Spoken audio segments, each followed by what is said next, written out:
Hello everyone, मैं GPC Karauli से अर्चना मीना बोल रही हूँ। आज हम सी 309 में यूनिट नंबर 7 कंस्ट्रक्शन सेफ्टी पढ़ रहे हैं। कंस्ट्रक्शन सेफ्टी का एक टॉपिक है आपका सेफ्टी प्रोग्राम। तो सेफ्टी प्रोग्राम से क्या मतलब है? कंपनी में एक सुरक्षा प्रोग्राम होना चाहिए। मतलब कि हर कंपनी के लिए आपका एक सेफ्टी प्रोग्राम होना चाहिए जो कि उसके वर्कर्स की हेल्प करने के लिए होता है। यह हर समय प्रत्येक स्थान पर सभी प्रकार के कार्य के लिए होना चाहिए। प्रत्येक कर्मचारी को सुरक्षा के बारे में प्रत्येक कर्मचारी की सुरक्षा के बारे में विचार करना चाहिए। इस हेतु कार्य भी करने चाहिए। सुरक्षा व्यवस्था के लिए सुपरवाइजर या मैनेजर की महत्वपूर्ण भूमिका रहती है। श्रमिकों या मजदूरों को लगना चाहिए कि यह सब उनके हित के लिए किया जा रहा है। तो अब ये सब आपके सेफ्टी प्रोग्राम के लिए आपको रिक्वायर्ड है कि जैसे कंपनी में सेफ्टी प्रोग्राम होने चाहिए। सुपरवाइजरों को ध्यान रखना चाहिए, उनके जो वर्कर्स हैं उनको भी पता होना चाहिए कि उनके लिए सेफ्टी प्रोग्राम चलाए जा रहे हैं। तो अब इन सेफ्टी प्रोग्राम के लिए मुख्य पार्ट क्या होंगे इसके लिए, जैसे कि फर्स्ट एड उपलब्ध कराना चाहिए। उसके अलावा जो आपके जो वर्कर्स हैं उनको जो इक्विपमेंट उनकी सेफ्टी के लिए उपस्थित होने चाहिए वो अवेलेबल करवाने चाहिए। फिर प्रत्येक कर्मचारी के लिए औपचारिक प्रशिक्षण कार्यक्रम या फॉर्मल ट्रेनिंग प्रोग्राम आयोजित करना चाहिए। कंपनी के सुरक्षा रिकॉर्ड व दुर्घटना रिकॉर्ड की रिपोर्ट की ईमानदारी से जांच करनी चाहिए। फिर जो सुपरवाइजर द्वारा इस स्थल की समय समय पर जांच होनी चाहिए और घटना कार्यक्रम की आकस्मिक शून्यीकरण की प्रक्रिया स्पष्ट रूप से समझनी चाहिए व अन्य कर्मचारियों को इस प्रकार की स्थिति को संभालने के लिए प्रशिक्षण देना चाहिए। यानी कि आपके सेफ्टी प्रोग्राम में कंपनी के द्वारा भी व्यवस्था कराई जानी चाहिए और मजदूरों के द्वारा भी व्यवस्था करवानी चाहिए, ताकि उनको आइडिया रहे कि अगर उनके ऊपर किसी तरीके की एक्सीडेंट या इमरजेंसी आ जाती है तो उसमें वो किस तरीके से खुद की या दूसरे वर्कर की मदद कर सकते हैं। अब नेक्स्ट हम बात करते हैं कि एक्सीडेंट्स ऑफ कंस्ट्रक्शन। तो अगर हम बात करें किसी भी कंस्ट्रक्शन वर्क की, तो ये हम लोगों को पता है कि किसी भी कंस्ट्रक्शन वर्क में एक्सीडेंट्स होने के चांसेस होते हैं, लेकिन वो किन कारणों से हो सकते हैं या फिर उनको कैसे रोका जा सकता है। तो इन सब के लिए हम इस नेक्स्ट टॉपिक आपका एक्सीडेंट इन कंस्ट्रक्शन है। तो नॉर्मली जो आपके कंस्ट्रक्शन होते हैं उनको 3 तरीके से डिफाइन किया गया है। फर्स्ट तो है फिजिकल कॉज, या उसे कहते हैं भौतिक कारण। दूसरा है आपका शारीरिक।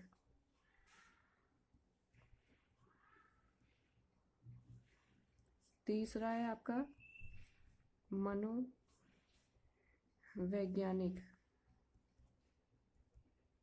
कारण। तो अगर हम फर्स्ट की बात करते हैं भौतिक कारण, भौतिक कारण में उपकरण या मशीनों से संबंधित कारण है।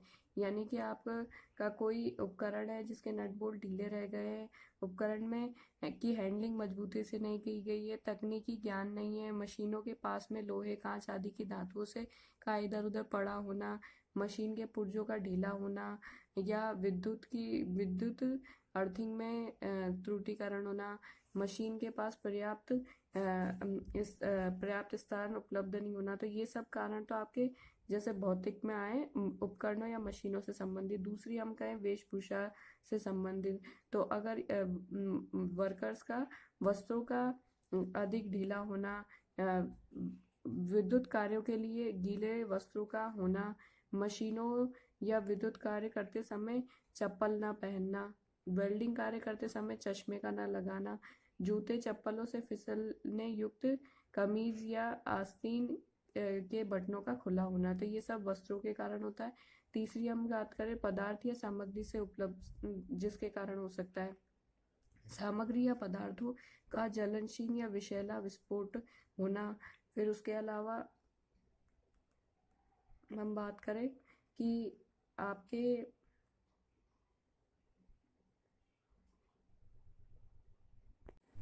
सामग्री या पदार्थों का ज्वलनशील या विषैला या विस्फोट होना। उसके अलावा है अधूरी जानकारी के रसायनों या अन्य जोखिमपूर्ण पदार्थों का उपयोग करना, सामग्री का अत्यंत गर्म अवस्था में प्रयोग करना, विषैली गैसों के टैंकरों से गैस का लीक होना, ये सब कारण आपके केमिकल से रिलेटेड है या रासायनिक से रिलेटेड है। फिर वातावरणीय या कार्यस्थल संबंधित कारक, तो इसके लिए अगर हम बात करें तो कार्यस्थल पर समुचित प्रकाश का उपस्थित ना होना, बिजली के तारों का इधर उधर खुला पड़ा होना, फर्श का फिसलने युक्त होना, फर्श पर नुकीली वस्तुओं का इधर उधर पड़ा होना। फिर हम बात करते हैं फिजिकल कॉज, सेकंड की बात करते हैं फिजिकल कॉज।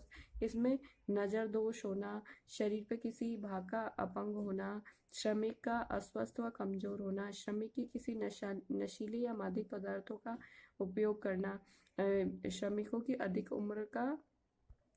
अत्यधिक उम्र से ज़्यादा काम करना। तो ये सब आपके फिजिकल कॉज हो सकते हैं किसी भी एक्सीडेंट के।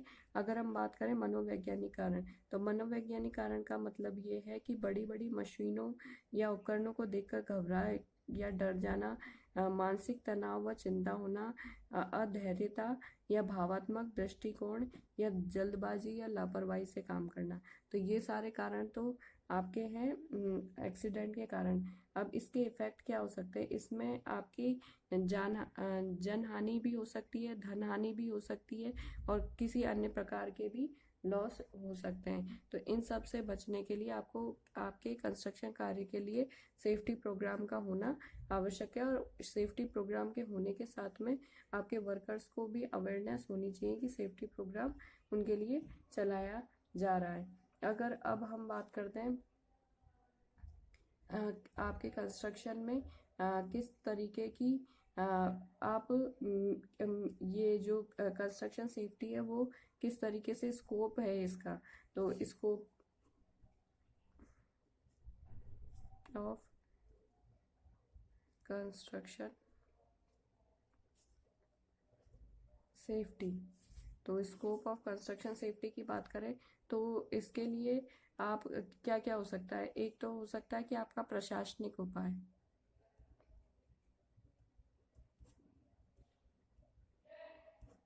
दूसरा हो सकता है आपका अभियांत्रिक उपाय,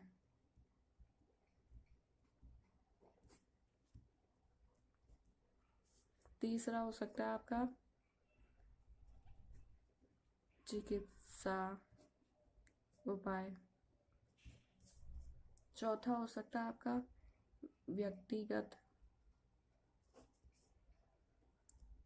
सुरक्षात्मक उपाय, और फिर पांचवा हो सकता है आपका वैधानिक उपाय। ठीक है, तो अब ये सब आपके स्कोप हैं कि यानी कि आप इन फैक्टर्स का ध्यान में रखकर आप सेफ्टी अलग अलग क्राइटेरिया में कर सकते हैं। तो अब जैसे एडमिनिस्ट्रेटिव या प्रशासनिक उपाय की अगर हम बात करें तो इसमें एक अच्छा कार्य वातावरण प्रदान करना, श्रमिकों का उपयुक्त वेतन देना, श्रमिक कल्याण की योजना को प्रभावी क्रियान्वित करना, समुचित निगरानी व्यवस्था, अच्छी सुपरवाइजर प्रणाली, पर्याप्त सुरक्षा कर्मचारी या उपयुक्त व्यावसायिक स्वास्थ्य सेवाएं, ये सब कार्य आपके प्रशासनिक कार्य में आते हैं। यानी कि ये सब आपके ऑफिसर्स या फिर आपके जो ओनर है उसके द्वारा आप लोगों को प्रोवाइड किए जाते हैं ऑफिशियली।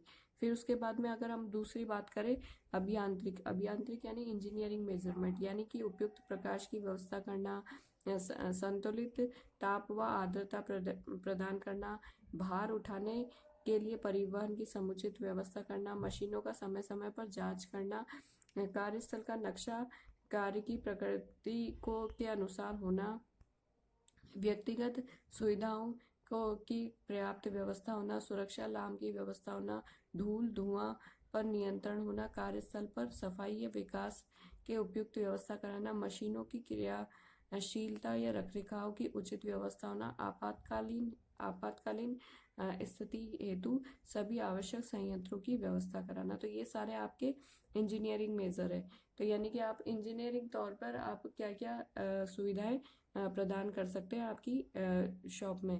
फिर उसके बाद में अगर हम बात करें मेडिकल मेजर के लिए, तो नियुक्त पूर्ण स्वास्थ्य परीक्षण नियुक्ति, तो आपके पहले पूरा स्वास्थ्य परीक्षण के लिए व्यवस्था होनी चाहिए। कर्मचारियों श्रमिकों के लिए समय समय पर आवधिक चिकित्सीय प्रशिक्षण होना चाहिए। स्वास्थ्य सेवाएं प्रदान करना चाहिए। उसके अलावा हम बात करेंगे आपके, ये सब आपके नॉर्मली जो आपके चिकित्सा के उपाय हैं, तो ये सब आपके चिकित्सा से रिलेटेड उपाय हैं। अगर अब हम बात करते हैं आपके व्यक्तिगत सुरक्षात्मक उपाय, तो व्यक्तिगत सुरक्षात्मक उपाय का मतलब ये है कि आपको सेफ्टी ट्रेनिंग प्रोग्राम दिए जाए। उन सेफ्टी ट्रेनिंग प्रोग्राम के तहत आप लोगों को ये पता होना चाहिए कि आपका अगर चोटिल हो जाते हैं तो आपको सबसे पहले स्टेप क्या होनी चाहिए, फर्स्ट एड अवेलेबल कराना। फिर उसके बाद में उन फर्स्ट एड के अवेलेबल हो जाने के बाद में उन फर्स्ट एड का फिर आप इंफॉर्मेशन दें अपने ऑफिसर्स को, और उसके बाद में हॉस्पिटल पहुंचाना। ये सब आपको पहले ट्रेनिंग प्रोग्राम में समझाया जाता है, और उसके बाद में आप इन सबको काम कर सकते हैं। और एक वैधानिक उपाय का मतलब ये है कि आप जब चोट लग जाती है और उसके बाद इसका इलाज हो, और उसके बाद में आपको क्या प्रोसीजर करके आप जो आपके हित के लिए आपको जो ज़रूरी है वो सब चीज़ें आप अवेल करवा सकें, तो ये सब आपके वैधानिक उपाय में आएंगे। तो इस तरीके से आपके ये सब स्कोप ऑफ कंस्ट्रक्शन सेफ्टी है। तो ये आज आपका टॉपिक है।